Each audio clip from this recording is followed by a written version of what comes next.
শারীরিক প্রতিবন্ধী 2 ফুট 8 ইঞ্চি উচ্চতার রিফাত, কিন্তু তার স্বপ্নের উচ্চতা অসীম।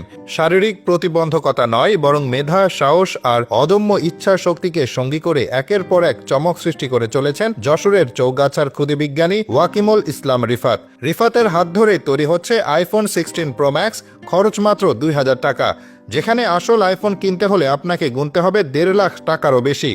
ফেলে দেওয়া নষ্ট অ্যান্ড্রয়েড মোবাইল ফোন সংগ্রহ করে সেখান থেকে কিছু যন্ত্রাংশ ব্যবহার করে বানানো সেই ফোন এখন বিস্ময়ের আরেক নাম। তিনি আরও তৈরি করেছেন একটি ইলেকট্রিক গিটার, যেটি বানানো হয়েছে ফেলে দেওয়া প্লাস্টিক দিয়ে।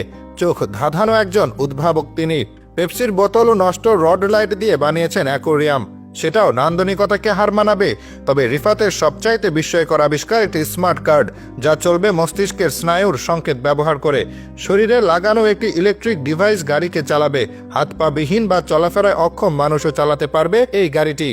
চৌগাছা মডেল মাধ্যমিক বিদ্যালয়ের বিজ্ঞান বিভাগের 10ম শ্রেণীর ছাত্র রিফাত আজ এলাকাবাসীর গর্ব। স্থানীয় সরকার তার প্রতিভাকে সম্মান জানিয়ে দিয়েছেন পুরস্কারও, আর সাধারণ মানুষ ছুটে আসেন তাকে এক নজর দেখতে এবং তার বিস্ময়কর আবিষ্কারগুলো দেখতে। রিফাত জন্মগতভাবেই একজন শারীরিক প্রতিবন্ধী। প্রতিবন্ধকতা তাকে দমিয়ে রাখতে পারেনি।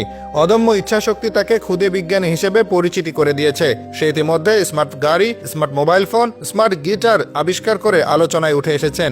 সত্যি সুস্থতা মানে সবকিছু নয়, সাহস, পরিশ্রম আর বিশ্বাস, এই 3টি শক্তি দিয়ে যে মানুষ নিজেকে কত দূর নিয়ে যেতে পারে তার এক জীবন্ত উদাহরণ ক্ষুদে বিজ্ঞানী রিফাত।